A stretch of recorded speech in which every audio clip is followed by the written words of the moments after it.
आज मैं आप लोगों के साथ एक छोटी सी वीडियो शेयर करूंगी जिसमें वट सावित्री पूजा के लिए अगर बरगद का पेड़ ना हो तो पूजा कैसे करें। क्योंकि ये पूजा बरगद का पेड़ होता है, जो वट का पेड़ होता है, उसी से इसकी पूजा संपन्न मानी जाती है। और इसके पीछे एक छोटी सी कहानी भी है, वो भी मैं आपको शॉर्ट में बताऊंगी। तो कई बार ऐसा होता है कि आप जिस जगह पर रह रही हो उसके आसपास कहीं बरगद का पेड़ नहीं है, तो ऐसी स्थिति में आखिरकार क्या करें हम। बरगद का पेड़ नहीं है तो घबराने की जरूरत भी नहीं है। ऐसी स्थिति में आप विधि पूर्वक पूजा कर सकती हैं। और मैं आपके लिए ये भी बता दूं, ये जेठ मास की अमावस्या होती है, उस दिन ये व्रत रखा जाता है। और ये व्रत सुहागिन महिलाएं रखती हैं, क्योंकि इसके पीछे एक छोटी सी कहानी भी है, मैं आप लोगों के साथ वो भी शेयर करूं। और इस व्रत के पीछे एक मान्यता भी है कि सावित्री ने वट वृक्ष के नीचे अपने पति सत्यवान के प्राण वापस पाए थे, इसलिए इस दिन वट वृक्ष की पूजा कर पति की लंबी उम्र और सुखी वैवाहिक जीवन की कामना की जाती है। साथ ही ये भी माना जाता है कि वट वृक्ष में ब्रह्मा, विष्णु और महेश, ये तीनों देवों का वास होता है, जिससे इसका धार्मिक महत्व और बढ़ जाता है। अब बात करते हैं, अगर वट का वृक्ष न मिले तो पूजा कैसे करें। क्योंकि कई बार ऐसा होता है कि जहाँ लेडीज रहती है वहाँ वट वृक्ष उपलब्ध नहीं होता है। ऐसी स्थिति में यह सवाल उठता है कि पूजा कैसे की जाए। दरअसल यह व्रत आस्था और श्रद्धा का प्रतीक है, इसलिए अगर वट वृक्ष पास में ना हो तो भी व्रत की भावना में कोई कमी नहीं आती। मन की सच्ची भावना और विश्वास से किया गया संकल्प ही सबसे अधिक महत्व रहता है। अब मैं बताती हूँ आप सबसे पहले क्या कर सकते हैं। यदि आपके आसपास कोई बरगद का पेड़ नहीं है तो व्रत से एक दिन पहले आप किसी ऐसे स्थान पर जाकर वट वृक्ष की थोड़ी सी मिट्टी ले आएं।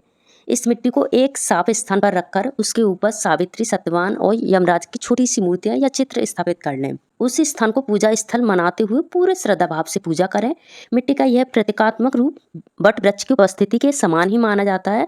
जब भावना सच्ची हो तो प्रतीक भी पूजनीय बन जाता है। इसके अलावा आप ये भी कर सकते हैं, जो बरगद का पेड़ है उसकी टहनी ला सकते हैं जिसमें फल लगे हों, और इस टहनी को यानी डाली को आप एक गमले में लगा दीजिए और व्रत वाले दिन डाली उसको पूरा वृक्ष मानकर पूरे विधि विधान से पूजा कर सकते हैं।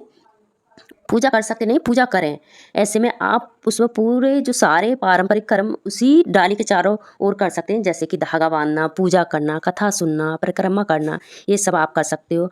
अगर इसके बावजूद भी आपको कहीं से बरगद की टहनी भी ना मिले, पेड़ होगा तो मिट्टी भी मिलेगी और पेड़ होगा तो टहनी भी मिलेगी, अगर ये पेड़ ही नहीं मिल रहा है तो फिर आप क्या करें।